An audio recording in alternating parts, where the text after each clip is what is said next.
The HOA forged my signature and sold 1,500 acres right out from under me. They put a sold sign on my gate, while I was still standing on my land. The HOA forged my name and sold all 1,500 acres my family built their life on. But they didn't know half their neighborhood sat on ground that still belonged to me. So I let them keep building, just to see what happens when paper turns against the ones who signed it. The afternoon light came down hot and clean over Redwater County, the kind that flattens shadows and lays a sheen on every blade of wheat. Gravel clicked under my tires as I turned off the county road and eased along the dirt track toward the farmhouse. Beyond the field, the low black line of the dam crouched where Pop and I had poured rock and clay, a quiet back held against the little lake. I braked at the gate the way I always do. The posts are hand-hewn cedar, set by my grandfather when Truman was still on the radio. The latch is a drop bar I carved as a teenager.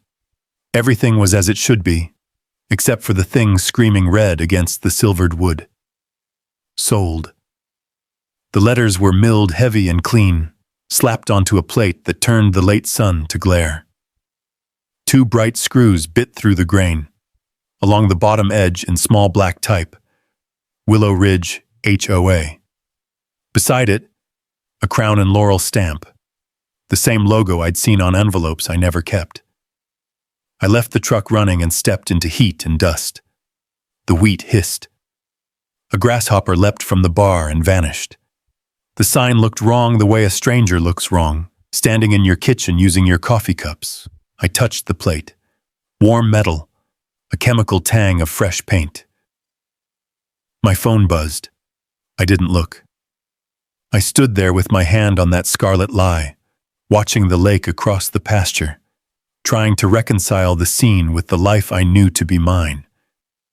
The ringing ended, then started again. I thumbed the screen without taking my eyes off the gate. "Jake," Sarah said, breath catching like she'd jogged across the courthouse lane. "Where are you?" "At my gate." A beat of silence. "Then you've seen it." "I'm looking at it." Wind pushed through the grass, and the chain on the far post knocked lazily against the cedar. "They filed at 1:17 p.m., Sarah said. "A transfer of 1,500 acres to Willow Ridge Homeowners Association. The county clerk's stamp is on it. There's a recorded signature. Yours." I laughed because anything else felt like letting go of a rope. My signature stays under the stairs unless it's in my hand. "I know. That's why I called before you heard it from a neighbor. I'm still at the records office. The clerk let me see the packet. It looks official. Preston Hale is listed as receiving agent for development. Bethany's name is on the authorization. The notary is..." She stopped. "Let me guess. Preston's sister. Different address. Same last name." Dust lifted and hung in the road beyond the fence, then drifted down as slow as doubt. I lifted the drop bar and swung the gate inward. It complained the way old wood does. I drove through and killed the engine in the shade of the porch. From the stoop, the world looked the way it always had. Windmill ticking, screen door breathing, lake light making a broken ladder across dark water. On the kitchen wall hung Pop's framed survey, the one with the red pencil crosshatch and his note in the margin. "Water's a handshake. Remember who you shake with." I touched the tiny ridge where the glass cracked years ago. Sheriff McKay's name flashed on the screen. I let it go to voicemail. I needed to hear the house. Planks underfoot, refrigerator hum, thin whisper of air through the swamp cooler. Things that belonged. The sold sign didn't. It stuck in the day like a splinter. I opened the safe under the stairs. The air inside smelled dry and papery. Deeds, warranty papers, old Army Corps letters Pop kept folded in a rubber band. The ink on some was going brown. I laid them across the table until the wood disappeared under dates and coordinates and signatures from hands I shook and hands I missed. "You still there?" Sarah said, tinny now on speaker. I'm here. I need you at the county office. We'll pull certified copies and file an affidavit. We'll ask for a cloud on title until this is resolved. Cloud it, I said, but answer me something first. What? How do you sell a man's ranch while he's still standing on it? She exhaled something that wasn't a laugh. With bad paper and good timing. I slid my finger across Pop's map. The vellum was soft from years of hands. The reservoir footprint was hand-shaded in blue pencil. A date I'd read 1,000 times, 1919, sat over a surveyor's seal that had bled through to the back sheet. I traced fence lines and the creek that feeds the dam. I'd walked every inch until my boots knew the ground better than my mind did. A fly pinged the window and settled. Outside, a cloud shouldered up from the west. Heat makes its own weather in Redwater, brief prayers of rain that rarely touch dust. Listen, Sarah said, softer. We can unwind this. Not with your hands, with paper. Your paper is older than theirs. Older beats newer if it's clean. And yours is clean. My paper is my grandfather's hands, I said. My father's back, my dam, my lake. I know, she said. Today, it's also Exhibit A. The voicemail icon blinked. McKay's boots came through the speaker. Saw the transfer record. I don't decide paper, but I am the guy folks call when neighbors start yelling. Keep it civil, partner. Call me back. I looked through the window where the wheat meets the gravel. The red plate hung on my gate like a cardinal on winter bark. The house ticked once in its bones. I closed the safe and spun the dial, the soft clicks falling into their familiar valley. I'll be there in 20, I told Sarah. Good. One more thing. I saw a name on the development memo. Oak Hollow Partners. Preston's shell. If we file fast, lenders freeze disbursements. Insurance, too. Freeze is a good word on a day like this. I took one last look around the kitchen. The enamel coffee pot. The hat on the peg. The calendar everyone forgets to turn. I stepped onto the porch and the heat reached for me. The truck coughed and caught. The radio threw half a bar of fiddle before static. At the end of the drive, I stopped and put my hand on the gatepost. The wood was warm, rough with a thread of weather. I didn't pull the sign down. Not yet. Bad paper wants you to act with your hands so it can beat you with its stamps. Pop taught me that without ever saying it. I swung the gate, watched the hinge bite, and eased onto the county road toward town. Dust lifting and trailing and falling back to earth as if it were practicing being a cloud. Behind me, the red word hung on my land, bright as a wound, daring me to look away. How do you sell a man's ranch while he's still standing on it? The drive into town felt longer than usual.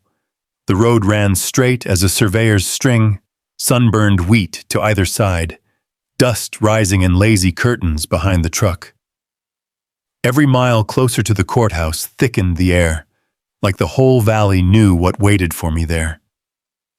Downtown Redwater wasn't more than a cluster of brick and tin, but that courthouse, yellow limestone, 2 stories, clock tower that hadn't worked since Reagan, was built to last.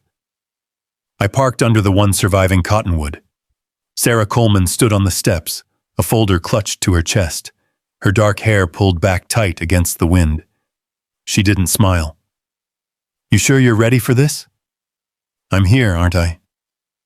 Inside, the records office smelled like coffee gone cold and paper cooked under fluorescent lights. The clerk, a tired woman named Mabel, didn't meet my eyes as she slid the folder across the counter. Certified copy, she muttered. Sarah laid it open on the table between us. A deed transfer. My name typed clean as print. Under the signature line, my own name again, handwritten, a near-perfect imitation of my looped R. Only the tail of the Y betrayed it, curving wrong. I stared at it. The ink looked only days old. That's not mine. Mabel's chair squeaked. It's notarized, Mr. Remy. Stamped, recorded, filed 2 days ago. I can't change that. Sarah leaned over, tapping her pen on the notary seal. Notice the address. Not the county office, it's a private post box in Billings. Preston's firm, I said quietly. Exactly. Sheriff McKay stepped out from behind the doorway, hat in hand. Jake, I got wind of this before you did.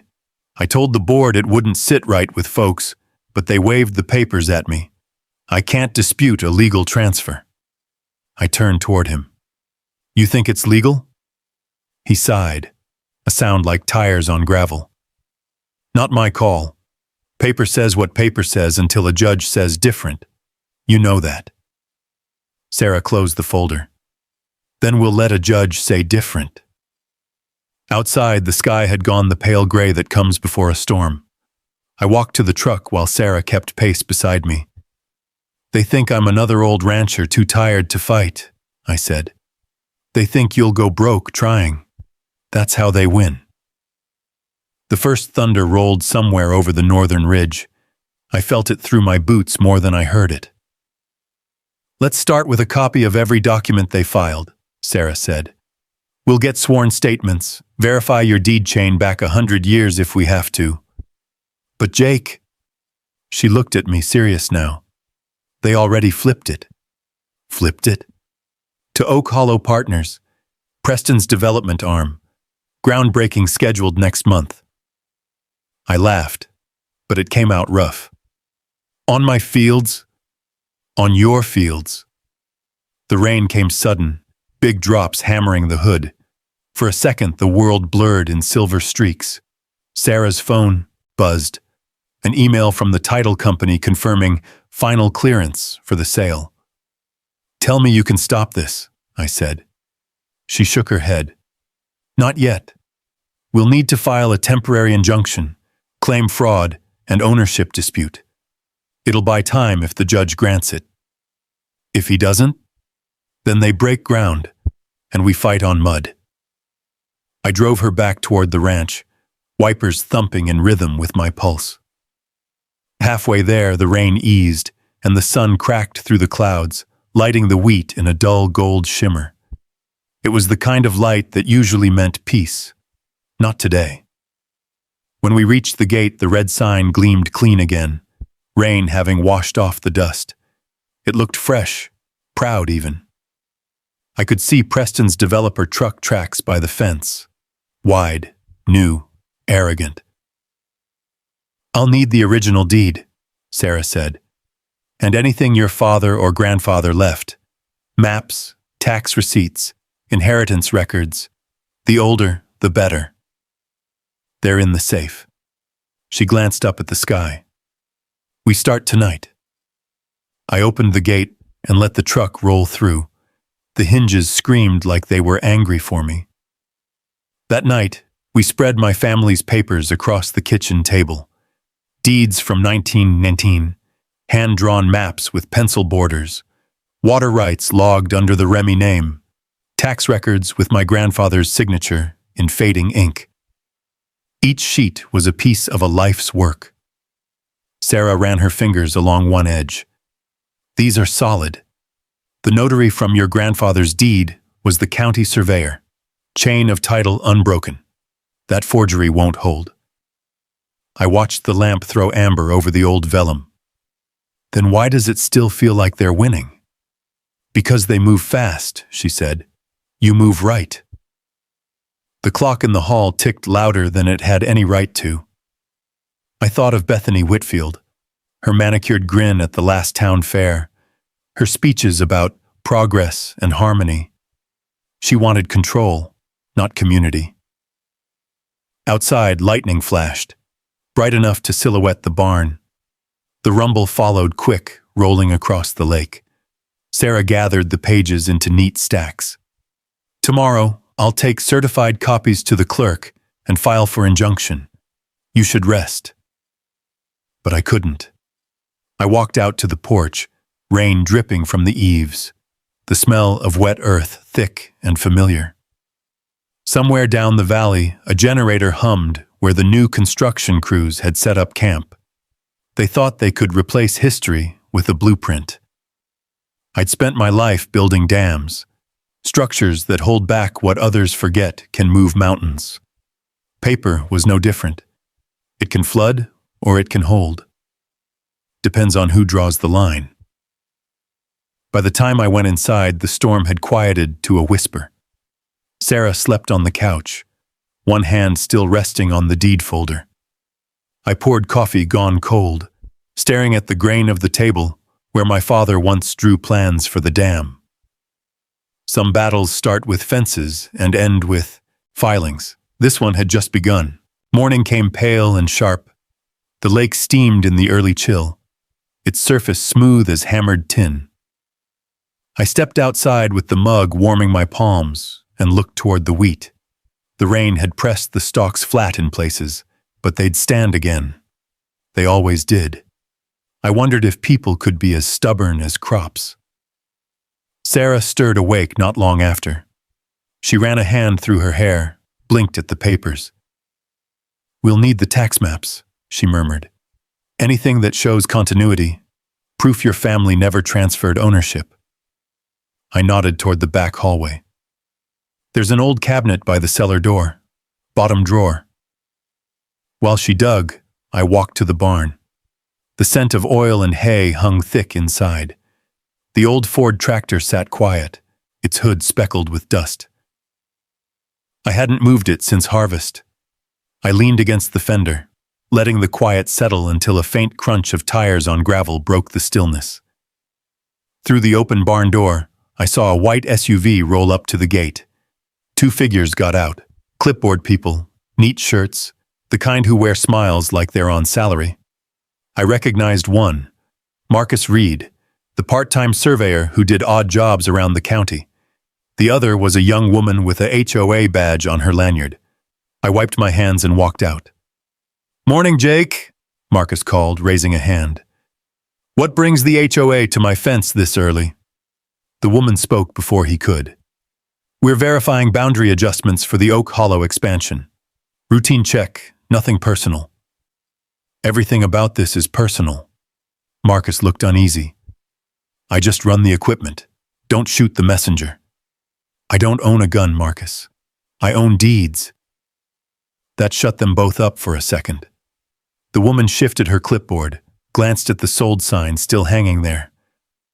"You can remove that now, you know," she said lightly.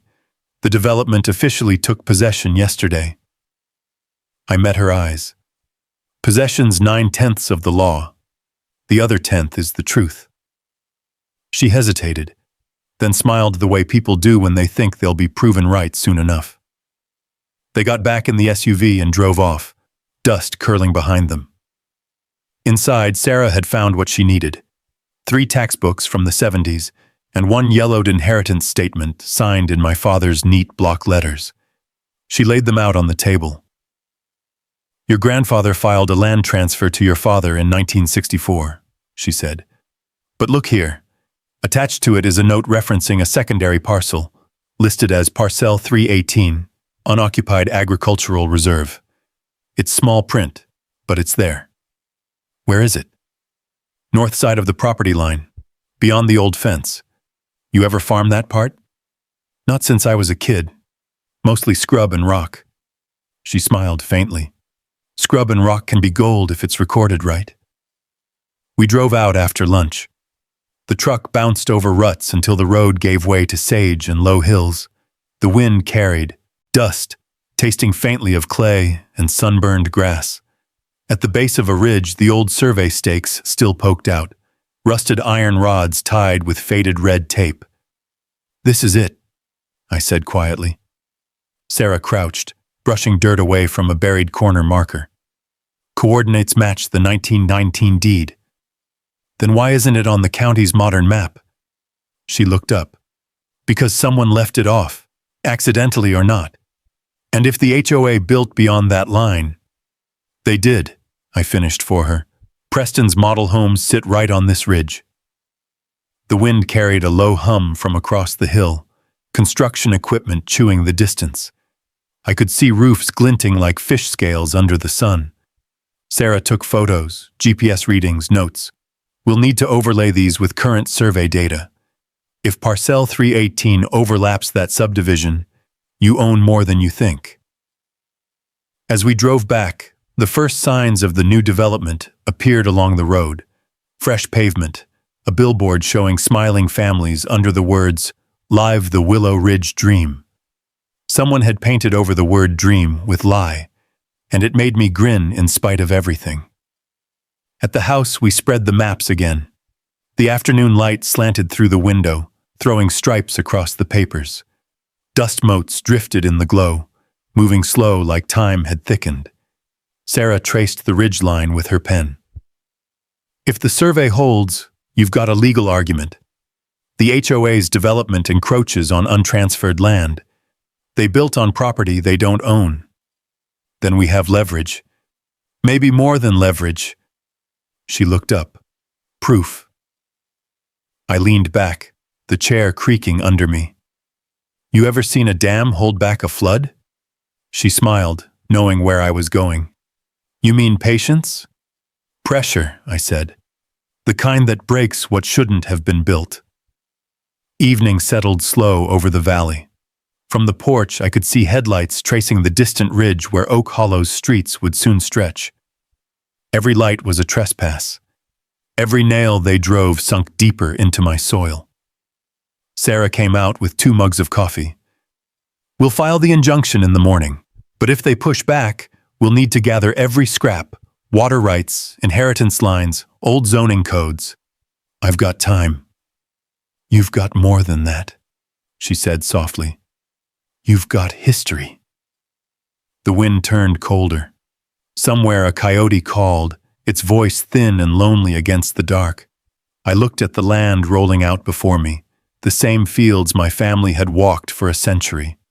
The sky was big enough to hold anger and patience at once. They think they're building a neighborhood, I said. What they're building is evidence. Sarah nodded. Then let them keep building. And for the first time since that red sign appeared, I felt something stronger than disbelief, something steady, rising quiet and sure beneath my ribs. Not revenge, not yet. Just the simple knowledge that paper, when it's honest, can still speak louder than greed.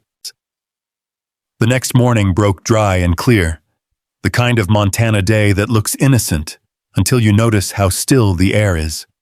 No wind, no birds, only a hush before something changes. I met Sarah at the tailgate of my truck, where the maps lay weighted under a thermos. The sun caught the metal edges of her glasses as she studied the survey lines. Parcel 318, she said. We need confirmation from a registered surveyor before we can file anything. I called Marcus Reed. He agreed to meet us by noon. Marcus? I frowned. He's been working for Preston's development crews. He still knows land better than anyone in the county, she said. If there's a buried corner marker, he'll find it. By noon, we stood on the northern ridge, the dry grass whispering against our jeans. Marcus pulled his truck up beside us, the orange survey tripod rattling in the bed. He stepped out, squinting toward the distant rooftops of Oak Hollow. You weren't kidding, Jake. They're building right over your line. Let's prove it, I said. He nodded, setting the tripod and leveling the scope. See that cottonwood by the fence line? He asked. That's the old boundary marker. Should be one more iron pin east of it. If it's there, your parcel extends straight under that first row of houses. We walked the ridge until his metal detector chirped. He knelt, scraping with a trowel until a rusted rod glimmered beneath the dirt. Marcus wiped it clean with a rag. There she is. County survey pin, circa 1919. I've only seen a few like this. Whoever drew that line did it right. Sarah crouched beside him, snapping photos, tagging GPS coordinates. The wind picked up just enough to carry the sound of construction across the valley, nails into lumber, the far-off whine of a circular saw. Marcus straightened. You want my honest read? That subdivision's sitting on your ground. But I didn't tell you that. Not yet. Officially, I'm just confirming historical points. I understand, I said, and I appreciate it. He hesitated. You know what happens if this goes public, Jake. These developers, they don't like being told they built on someone else's dirt. You'll make enemies with money. I've lived with worse, I said. At least money can be traced. By late afternoon, we were back at the farmhouse. Sarah spread the photos across the table, her pen flying as she marked measurements.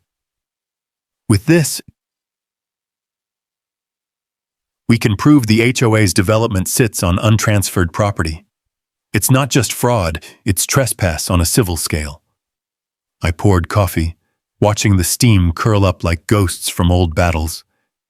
And when we prove it, we file a quiet title claim, she said. That puts the burden of proof on them. If they can't produce legitimate documentation, everything stops until the court decides. Every loan, every sale, frozen. I looked out the window toward the lake. You think they'll fold? No, she said, smiling faintly. But they'll sweat.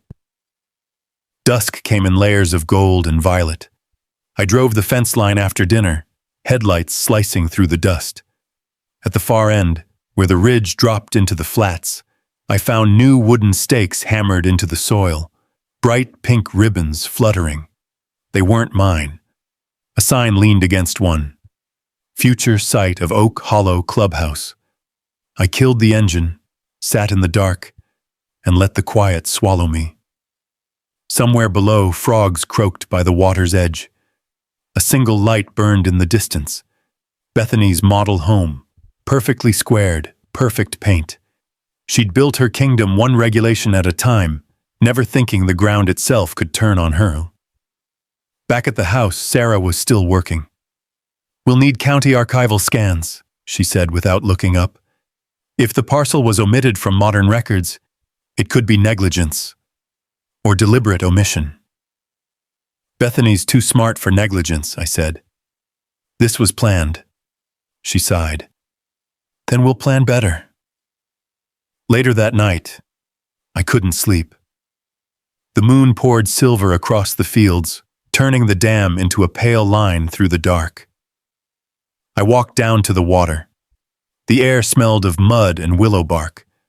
My father used to stand here when storms came, watching the water rise against the spillway. Never fight the flood, son, he'd say. Redirect it. I looked back at the ridge where Oak Hollow's lights blinked like tiny defiance. They'd built their dream right on top of my inheritance. The next morning, I drove into town and stood in the county archive room. Dust floated like pollen in the light filtering through blinds. The clerk fetched a leather-bound ledger older than anyone alive. I turned the brittle pages until I found it. Remy Harold, 1919. Deed of inheritance, parcels 1 to 12 and 318. Total acreage, 1,800. My pulse jumped. The clerk peered over his glasses. Find what you need? More than I expected, I said. Outside, I called Sarah. It's there, I said. My grandfather recorded both parcels. They just dropped one when they digitized the files. She let out a low whistle. Then this isn't just your land. It's your leverage. Parcel 318 runs under their entire northern phase. That's half their homes. Exactly. You don't have to fight them to win, Jake. You just have to wait for them to hang themselves with their own paperwork.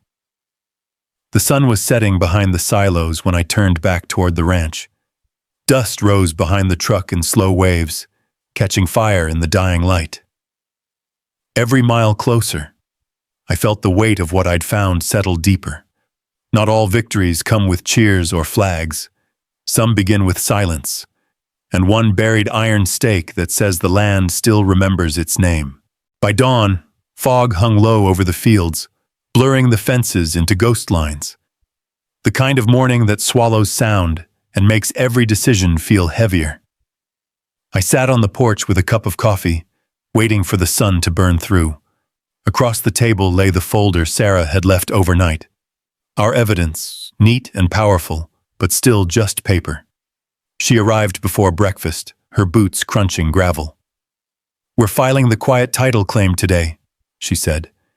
"Once the county posts notice, the burden flips. They'll have to prove they own what they built on." I nodded slowly.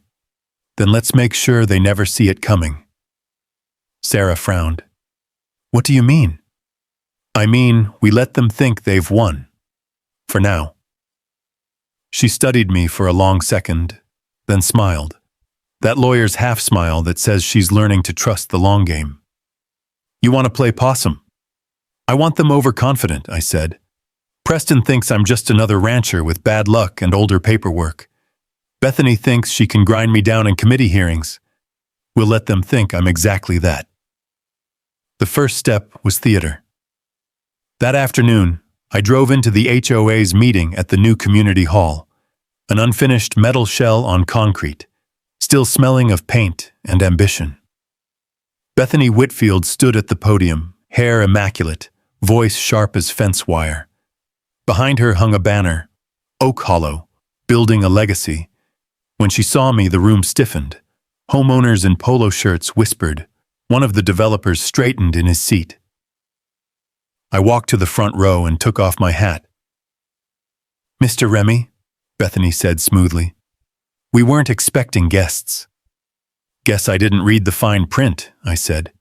"Seemed neighborly to show up, seeing as this legacy of yours sits on my soil." Laughter rippled, nervous and short.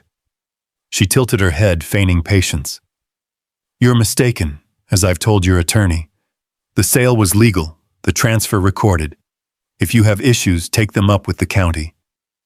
"Oh, I intend to," I said, raising my voice just enough for the back row. "But first I wanted to see the people building their dream on borrowed ground." A murmur spread through the crowd. Someone whispered about the injunction Sarah had filed. Bethany caught it too. Her smile twitched. "Security?" she called. Two men in yellow vests stepped forward, not rough, just present. I held up my hands. "No trouble," I said. "Just wanted to hear how it feels to spend other people's money on land that isn't theirs." "Meeting adjourned," she snapped. As I left, I caught Preston's voice low behind me. "He's bluffing," he said. "His papers won't hold up." Sarah met me outside by the truck. "You sure about this act?" "Positive," I said. "Let them think I'm angry, desperate. They'll keep moving fast, skipping checks. The faster they go, the harder the fall." For the next week, we played our parts. I showed up at county offices, red-faced and loud, asking for updates like a man running out of time. The clerks pitied me. The developers ignored me. Meanwhile, Sarah quietly filed supplemental claims, recording Parcel 318, notifying lenders, insurers, and the state land registry of a potential ownership dispute. Each notice went out sealed and silent, the way water seeps under a dam before anyone hears the first crack. By the second week, small tremors began. One bank called Preston's office asking about title insurance irregularities. A county appraiser flagged the subdivision's deeds for review. None of it made the papers yet, but the whispers had started. Then came the flyer. A glossy print showed up in my mailbox. Community alert. Disgruntled landowner. Harasses HOA board. Beneath it, a photo of me at the meeting, mid-sentence, eyes caught in bad light. The text accused me of threatening residents, of spreading false claims. I showed it to Sarah over dinner. She read it, then laughed softly. "They're scared. Good sign." The next morning, I found the real message. My north fence had been torn down overnight. Posts snapped, wire twisted, soil still damp from boot tracks. In its place stood a clean white sign, future site of Oak Hollow Clubhouse. I took pictures, sent them to Sarah. "We'll document it," she said. "Don't touch anything." "I won't," I said, though my fists itched. By afternoon, she'd added the photos to our case file. "They're trespassing," she said. Each new nail they drive goes against them. That night, the valley was alive with light. Construction lamps flickering on the ridge, generators humming, silhouettes moving across the half-built foundations. I watched from the porch until the horizon blurred into a dull orange glow. Sarah joined me, holding 2 mugs. "They're doubling down." "Good," I said. "The higher they climb, the harder gravity works." A long silence stretched between us. Crickets droned in the dry grass. Somewhere out on the lake, a heron called once, lonely and echoing. "You know," she said softly, "there's a kind of genius in your patience." I smiled faintly. Pop used to say the same thing about water. It always wins, just takes its time. The night deepened, carrying the smell of wet cedar from the fence line. I thought of those men up there hammering under the floodlights, building on soil that didn't belong to them, blind to the ground, shifting beneath their boots. I'd given them the rope. Now I just had to let them use it. By sunrise, the sky had cleared into a hard blue, sharp enough to cut. Sarah's truck crunched up the drive, tires spitting dust. She climbed out holding a brown envelope marked County Recorder, urgent. Her smile was quick, contained, like someone hiding good news behind her teeth. "They filed the quiet title claim," she said, handing it over. "The clock starts now." "How long before the ripple hits?" "Depends," she said. "Banks, insurers, escrow offices, they all read the same bulletins. Once this claim circulates, every property in the disputed section gets flagged as title under review. Nothing can move. No loans, no insurance renewals, no sales." I nodded, the kind of nod that carries both satisfaction and warning. "You think Bethany knows yet?" "She will by lunch." By lunch, she did. I was patching the barn roof when I heard the first shout echo from across the valley. It came faint, then another, closer. I climbed down and grabbed the binoculars. From my ridge, I could see the development like a cutout model. Roads, half-finished houses, machinery idle. A small crowd gathered in front of the HOA office trailer. Someone waved papers in the air. The wind carried a scrap of sound. "What do you mean, frozen?" Sarah called 10 minutes later. "Lenders have pulled. Every mortgage flagged. The HOA's escrow account locked pending investigation. We did it. They can't pour another yard of concrete, can they? Not without liability. Every hammer they swing now is on disputed land." I looked out at the hills, where bulldozers sat still and gray under the sun. It felt like standing in the eye of a storm, a calm too pure to trust. That calm broke at sunset. Bethany's SUV rolled down my drive, headlights cutting through the dust. She stepped out like she was walking into court, clipboard in hand, perfume fighting the smell of diesel. Preston followed, tie loose, face tight. "Jake," she called, voice sweet and sharp. "We need to talk." "Always nice when neighbors drop by," I said. She stopped a few feet from the porch. "You've made a mistake. This injunction, it's invalid. The HOA board has clear documentation of the sale." "Show me." Preston shifted. "Our counsel will handle that in due process." "Then you can wait for due process," I said, sipping coffee gone cold. Bethany exhaled hard. "Do you realize what you've done? Every homeowner in Willow Ridge is in limbo. Mortgages are frozen. Insurance suspended. You're destroying families." I set the mug down. "Families didn't build their houses on another man's deed. Your HOA did." Her eyes flashed. "We'll fight it." "I'm counting on it." Preston muttered something under his breath. Bethany shot him a look, then turned back toward her car. "Enjoy your little victory," she said. "Paper can burn." "Only if it's fake," I called after her. The SUV spun gravel as it climbed back up, the hill. The echo lingered longer than it should have. That night, the valley lit up again, but this time with cell phones, not work lamps. The rumor spread faster than any wildfire. Oak Hollow titles under investigation. News vans rolled in from Billings by morning. Drone cameras hummed above the rooftops like oversized hornets. Sarah met me by the gate. "Congratulations," she said. "You're the man who stopped a subdivision." "I just hit the brakes," I said. "Gravity will do the rest." By mid-morning, chaos ruled. Homeowners clogged the HOA office demanding answers. One woman screamed at Preston about her suspended mortgage. Another waved an insurance notice in Bethany's face. A reporter tried to interview them, but shouting drowned everything. The footage aired that evening on local news. The anchor's voice was calm, rehearsed.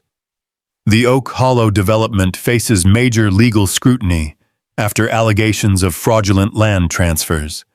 County officials confirm an ongoing title dispute may halt construction indefinitely. I watched from my living room, the flicker of the TV painting the walls in cold light. Sarah sat beside me, her legs tucked under her. "You realize," she said softly, "this is just the start. They'll come after you with everything, lawyers, PR, politics." "Let them," I said. "All they have is noise. I've got paper."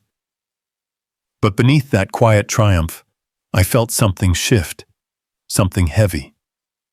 Because victories like this don't come clean. Somewhere in that subdivision, good people were sitting in dark kitchens wondering if they'd lose their homes. People who'd never met Bethany, never signed a forged line, but still caught in her shadow. It wasn't justice yet. It was the storm before it. The next day, Sheriff McKay stopped by. He leaned on the porch railing, his hat low. "Heard you froze half the county's mortgages," he said. "Not me. The truth did." He grinned. "Just keep it civil, Jake. Folks are riled. Someone vandalized the HOA sign this morning. Spray-painted your name on it." "Wasn't me," I said. "But I can't say I mind the irony." He chuckled, but there was weight behind his eyes. "You've got friends in town, and you've got folks who think you're playing God with property lines. Be careful which side gets louder." When he left, I stood on the porch as evening settled again over Redwater County. The lights of Oak Hollow flickered uncertainly, like campfires in a wind about to rise. I thought of my father's old saying, "Paper can build dams or break them. Depends who signs it." Tonight, it had broken theirs. But the water was still rising. By morning, the sky turned the color of pewter. I drove into town before dawn, headlights carving a pale tunnel through mist. The courthouse parking lot was already full. News vans lined the curb, antennas rising like a forest of steel reeds. Inside, the air buzzed with whispers and camera shutters. The case of Remy versus Willow Ridge HOA had found its way beyond county lines. A reporter shoved a microphone at me as I stepped through the doors. "Mr. Remy, did you intend to stop development across all of Oak Hollow?" "I didn't stop anything," I said. "The law did." The crowd parted as I entered the courtroom. Sarah stood near the plaintiff's table, hair tied back, eyes sharp with focus. Across the aisle sat Bethany and Preston, flanked by their attorney, a tall man in a charcoal suit who looked like he billed by the heartbeat. Judge Ramirez took the bench, his gavel striking once. "This court will come to order." The noise died instantly. The only sound was the faint rustle of paper as Sarah opened our folder. "Your Honor," she began, "we submit evidence of fraudulent conveyance and title misrepresentation by the Willow Ridge Homeowners Association and its affiliates.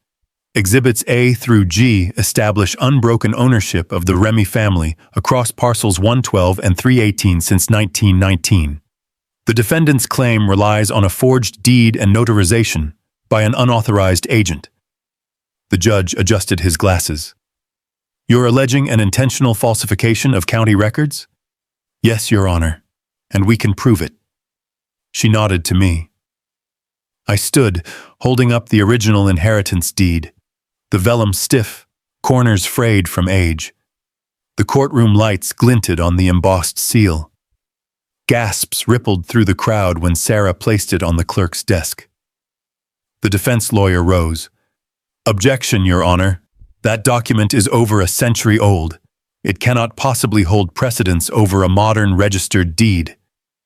Sarah's tone was calm. "Unless the modern deed was built on a forgery, then, legally, it has no standing at all." Judge Ramirez tapped his pen. "Proceed." Sarah turned on the projector. The image of two signatures filled the screen, the forged one from the HOA's record, and my grandfather's from the original deed. Side by side, the difference was clear. One confident, one tremoring, the pen lift wrong. "The forgery is crude," she said. "The notary seal belongs to a woman listed as Mr. Hale's sister. State law forbids notarization for immediate family in a financial transaction. The county clerk has confirmed the violation." Bethany's face drained of color. Preston shifted in his chair, jaw clenched tight. The judge leaned forward. "Do the defendants have a response?"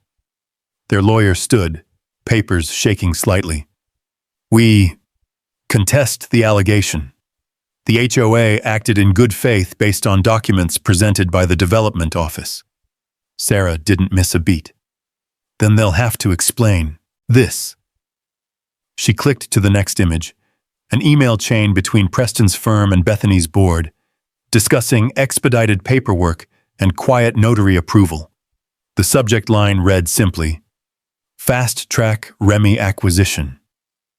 The courtroom erupted, reporters whispering, someone's camera clicking in bursts. The judge banged his gavel. "Order!" Bethany turned toward Preston. "You said this was handled," she hissed, voice breaking through the hush. He didn't answer. Sarah's closing words landed like the last nail in a coffin. "The defendants built their homes on stolen soil. The only thing they ever owned was the audacity to think no one would notice." The judge's voice came slow and deliberate. "This court finds that the Willow Ridge Homeowners Association engaged in fraudulent property transfer and development on private land belonging to the plaintiff, Mr. Jacob Remy.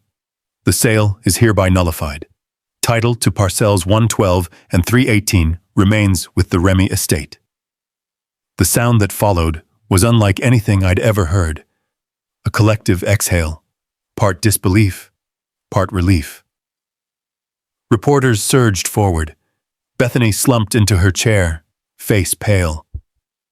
Preston stared straight ahead, eyes fixed on nothing. Judge Ramirez continued, his tone heavy with consequence. "Furthermore, the court recognizes Mr. Remy's legal right to determine use of the land currently occupied by the Oak Hollow subdivision. Any continued residence or construction will require his explicit consent." Sarah squeezed my shoulder, a silent congratulations. I looked across the aisle at Bethany. Her eyes met mine, glassy with fury and fear. I walked over, close enough that the cameras couldn't hear. "You built your world on my land," I said quietly. "Now we'll see how well it stands without the ground beneath it." She said nothing. Only the sound of shutters and paper filled the space between us. Outside, the courthouse steps swarmed with people. Reporters shouted questions, flashes popped like lightning. I paused at the top of the stairs, the old deed still in my hand. The wind caught its edge, fluttering it like a flag. Sheriff McKay stood by his cruiser, hat tipped low. "Heard the ruling," he said. "Looks like you damned the river after all." "Didn't dam it," I said. "Just turned it back where it belonged." He smiled, small and knowing. "They'll come knocking again. Folks like that don't give up easy." "I'm counting on it," I said. "I've got plenty of doors." That night, as the sun sank behind the hills, the valley felt different. Quiet, like a field after harvest, emptied, but not bare. Sarah drove home to file the final orders, and I sat on the porch, listening to the frogs return to the lake. In the distance, the lights of Oak Hollow flickered again, weaker this time, as if the whole place had forgotten how to shine. The papers had fallen, and for once they fell on the right side of the fence. In the distance, the lights of Oak Hollow flickered again, weaker this time, as if the whole place had forgotten how to shine. The papers had fallen, and for once they fell on the right side of the fence. The morning after the verdict, fog sat heavy in the valley, muting the hills and swallowing the sound of the highway. My phone buzzed before the coffee finished brewing. Sarah again. "They've filed a motion to stay enforcement," she said without preamble. "Bethany's trying to buy time, claims the ruling was too broad. How long does she think she can hold off gravity?" Sarah sighed. "A few days, maybe. But that's all. The court's order stands. The title reverts immediately. Then it's time we acted like it." By mid-morning, I was down at the county clerk's office signing confirmation papers. The clerk stamped them with a dull thud, the ink still wet when she slid them back to me. "Congratulations, Mr. Remy," she said. "Not every man wins against an HOA." I smiled faintly. "That's because most men don't have land that remembers its name." Outside, the air tasted of rain that hadn't fallen yet. I stood by my truck, the packet of official documents under my arm, and watched the courthouse doors open again. Reporters flooded down the steps like ants, microphones raised. But I wasn't there to gloat. I was there to finish it. Sarah met me by the old oak tree at the edge of my property. We spread the paperwork over the tailgate. "Now that you legally own the ground under Oak Hollow," she said, "you can do one of two things: lease it back to the homeowners or sell it outright." "I'm not leasing it," I said. "They built without permission. They can buy the land fair and square, or they can leave." She studied me, her voice low. "You sure about this? Some of those folks didn't know what Bethany did." "I'm sure," I said quietly. "They knew enough to look away." That afternoon, I drafted the notice myself. "To all residents of Oak Hollow subdivision, the land beneath your homes now belongs to the Remy estate. Effective immediately, you may purchase your respective parcel at fair market value or vacate within 60 days. I printed copies and mailed them by certified post. It wasn't about cruelty. It was about balance. The law had spoken, and the land was mine again. The reaction came fast. By the next morning, the HOA's social page lit up like wildfire. Some accused me of theft, others of revenge. One message stood out: a photo of my red gate, the new headline reading, "Local rancher evicts dozens." I ignored it. That evening, a convoy of cars crept up my drive. 3 SUVs, headlights throwing yellow cones through the dusk. At their center was Bethany, pale but composed, clipboard in hand. She didn't step out right away. When she finally did, she looked smaller than I remembered. "Jake," she began, her voice measured, "you've made your point. The court sided with you. But these families, they'll lose everything. There has to be another way." "There was another way," I said. "It was called honesty." Her lips trembled. "Preston's gone. He pulled his investment, packed up, left the state. I'm trying to fix what's left. Then start by telling them the truth. I can't undo this overnight."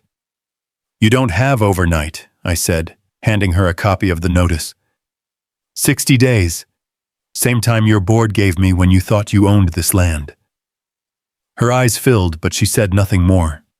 She took the paper and turned back toward her car, shoulders stiff, dignity hanging by a thread. Sarah watched from the porch. "You're colder than you let on," she said. "Cold keeps things from rotting," I answered. The next weeks unfolded like slow-motion collapse. Homeowners called, pleaded, argued. Some offered to buy their parcels outright. Others cursed me over static-filled voicemails. A few packed up and left quietly in the night, leaving lights burning in empty windows.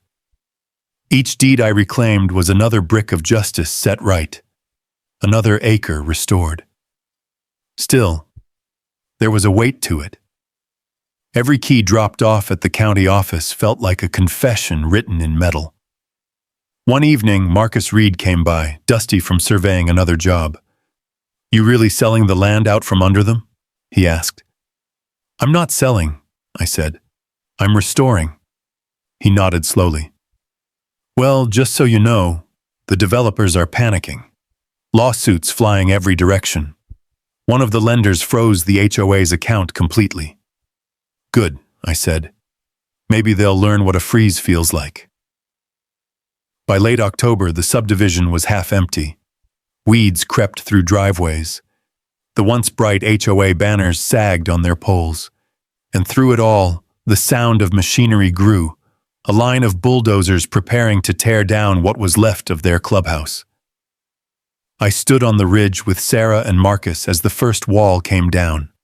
The metal roof buckled with a groan, echoing across the valley like thunder chasing a storm already gone. Sarah glanced at me. "This what you pictured?" "No," I said, "but it's what justice looks like when it finally gets its hands dirty." When the dust settled, the field was open again, bare earth where pride used to stand. I could see my lake glinting in the distance, calm and unbothered. The water had never cared who claimed the shoreline. It only remembered where it flowed from. That night, I drafted a new sign to hang on the same cedar gate where this all began. It didn't say "sold" this time, just 2 words carved deep into the grain. My land. I hung it at dawn. The wind rattled it gently, as if in approval. That night, I drafted a new sign to hang on the same cedar gate where this all began. It didn't say "sold" this time, just 2 words, carved deep into the grain.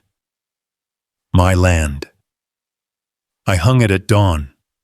The wind rattled it gently, as if in approval. By noon, the last leaves of autumn blew across Redwater County, scraping along the gravel roads like whispers of what used to be. From the ridge, I could see Oak Hollow collapsing in slow motion. Dumpsters lined the street. For sale signs leaned in the wind. The sound of moving trucks had replaced the hum of lawnmowers. Sarah met me by the barn with a folded newspaper.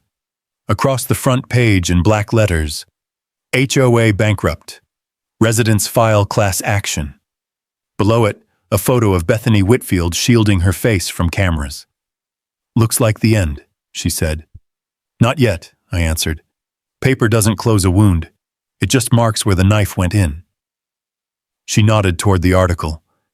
"Developers are suing the HOA for fraud. Lenders froze every account they had. The insurance companies backed out. No one's rebuilding this mess." I took the paper, stared at the photo. Bethany's once perfect hair was windblown, her expression hollow. "She built her empire on borrowed ground," I said.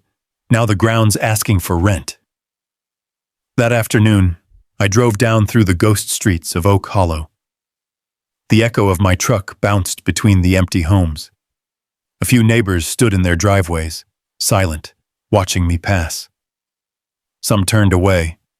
Others gave small, hesitant nods, like they weren't sure whether to thank me or curse me. The old clubhouse stood half demolished, the walls gaping like a broken jaw. Dust hung in the air, catching the sunlight in thick shafts. A single bulldozer idled nearby, waiting for the last approval to finish the job. Sheriff McKay's cruiser was parked under a dying oak.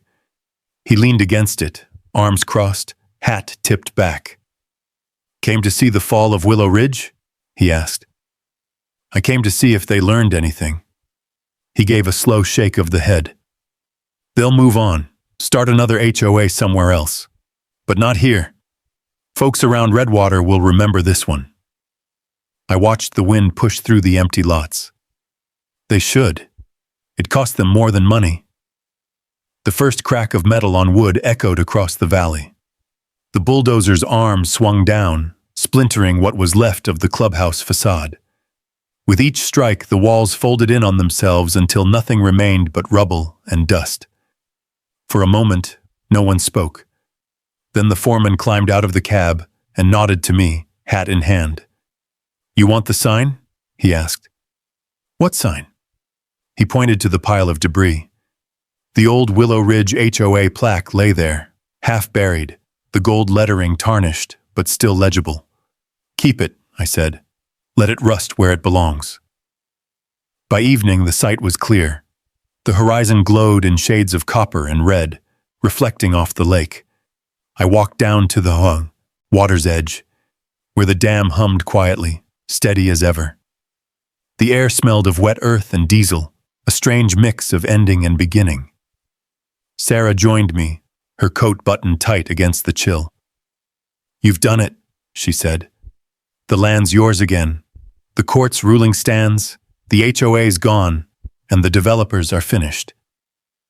"It's strange," I said. "I thought it would feel like victory. It doesn't. It feels like cleanup." She smiled faintly. "Justice usually does." I skimmed a flat stone across the surface of the lake. It bounced 3 times before sinking. "When I was a kid," I said, "Pop told me water doesn't fight. It just finds its level. Maybe I'm finally seeing what he meant." Behind us, the bulldozers loaded up, engines growling. Dust rose one last time, turning the sunset to gold haze. "Bethany?" Sarah asked softly. "She'll be fine," I said. "People like her always land somewhere soft. But she won't land here." A week later, the county held a final audit. The HOA's accounts were empty. The board members were personally liable for restitution, and the properties built on my parcel were officially recorded as mine. The title clerk slid the stamped documents across the counter with a quiet, almost reverent motion. "All yours, Mr. Remy. Every acre." When I stepped outside, snow had started to fall, the first of the season. It dusted the road, the roofs, the signposts, covering everything equally, even the scars. Driving home, I passed the ridge where the subdivision had been. Without the houses, the land looked wide again, like it was taking a deep breath after years of holding one in. At the gate, the cedar sign I'd carved swung in the cold wind, the words darkened by moisture but still clear. My land. I parked, stepped out, and looked over the fields. The wheat stubble glimmered under the thin snow, the lake beyond calm as glass. Somewhere out there, under layers of dirt and roots, lay the old iron pin from 1919, the one that started all this. I thought about digging it up again, polishing it, maybe framing it inside the house, but then I decided to leave it buried. Some proof doesn't need to be seen to stay true. Behind me, the last echo of machinery faded into the wind. The land was quiet now, empty but alive. Redwater County had turned the page. Bethany's HOA was gone. The developers were gone. Even the name Willow Ridge was fading from memory, washed out like ink left too long in the sun. All that remained was what had always been here: earth, water, wind, and time. And for the first time in years, I felt like the land was breathing with me again. Winter set in quietly, the kind of Montana cold that doesn't shout. It just settles into the bones and stays there. The fields slept under thin snow, the dam held steady, and the lake mirrored the sky like polished steel. The noise that once came from Oak Hollow had faded into silence, replaced by the slow rhythm of wind through the cattails. Life went back to its old pace, measured by chores instead of lawsuits. I rebuilt fences that had been trampled, oiled hinges on gates that hadn't moved freely in years, and burned what remained of the HOA's debris in the old fire pit. Each task felt like sweeping dust off a memory, a small reclaiming of time they'd tried to steal. Sarah came by every few days, usually in the afternoon, carrying a thermos of coffee and a stack of legal forms. Even when the case was over, she never really stopped working. One day she stood by the porch railing, watching the smoke rise from the burn barrel. "You ever going to build anything on that land?" she asked, nodding toward the empty ridge where Oak Hollow once stood. "Maybe," I said. "Maybe not." She smiled. "You could turn it into something. Community gardens, maybe a market. It'd be poetic. Land taken by greed, returned to people who need it." I thought about that for a while. Pop used to say the land doesn't owe us anything. We just borrow it long enough to learn a few lessons. And what did you learn? That some people never stop borrowing, I said. She laughed softly. Then make sure you charge rent next time. We both watched as the fire died to embers. The smell of cedar smoke mixed with frost. It was the smell of endings that finally understood themselves. A week later, I got a letter in the mail. Plain envelope, no return address. Inside was a short note in a familiar hand. "Mr. Remy, I hope someday you'll see that I wasn't always your enemy. I believed in building something lasting. I just chose the wrong foundation. Bethany." There was no anger left in me for her. She'd already paid her debt in a currency heavier than money, humiliation, silence, and the loss of everything she'd built. I folded the letter once and set it in the safe, beside the old deed. Not as a trophy, as a reminder. By early spring, the snow melted into small rivers that ran down toward the lake, filling it to the brim. The grass came back greener than I remembered. It's funny how land recovers faster than people. Marcus Reed showed up one morning with his survey equipment rattling in the back of his truck. "Thought I'd help you mark the new boundary lines," he said. "Might as well make them official before someone else gets ideas."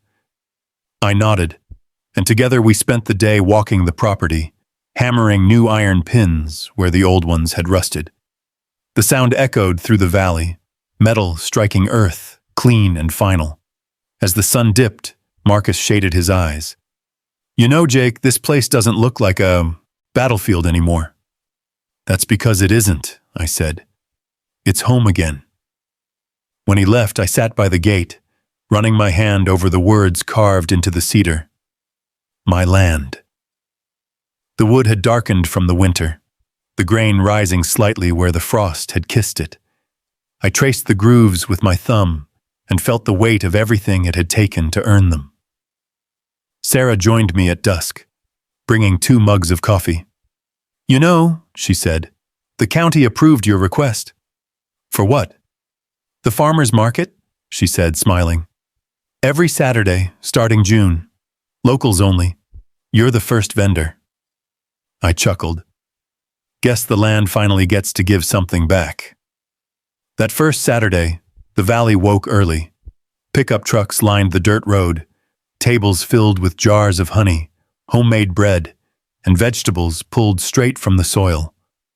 Children chased each other through the tall grass, their laughter echoing where, just a year ago, men in suits had argued about zoning codes. I stood by my stall, nothing fancy, just fresh wheat flour in burlap sacks, stamped with the words, Redwater Ranch. The morning breeze smelled of rain and new beginnings. Across the field, I saw Sheriff McKay buying apples from an old farmer, Sarah talking with locals under the oak tree, and the town band tuning up their instruments near the lake. The dam's low hum became part of the music. When the first notes rose into the air, I felt the land hum with it.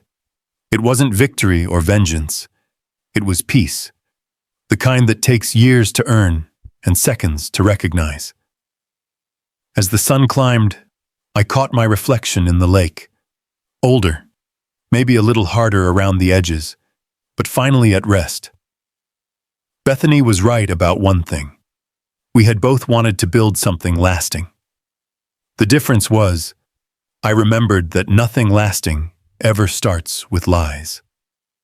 That night, As the last of the market lights went out and the stars took their place, I walked down to the water. The dam's steady heartbeat echoed underfoot. I thought about my father, my grandfather, the paper trails, the signatures, the ink and the dirt. Everything we are ends up written in one or the other. I knelt and dipped my hand into the lake. The water was cold, alive, endless. When I stood, I could see my own footprints trailing back up the hill, temporary marks on permanent ground. If you've ever stood your ground for what's yours, you know, justice doesn't come easy, but it sure does echo when it arrives. Drop a justice in the comments if you'd have done the same, or just to let me know you're still out there fighting the good fight. And if stories like this remind you that land, legacy, and law still matter, hit subscribe and ride with me for the next one. The West remembers.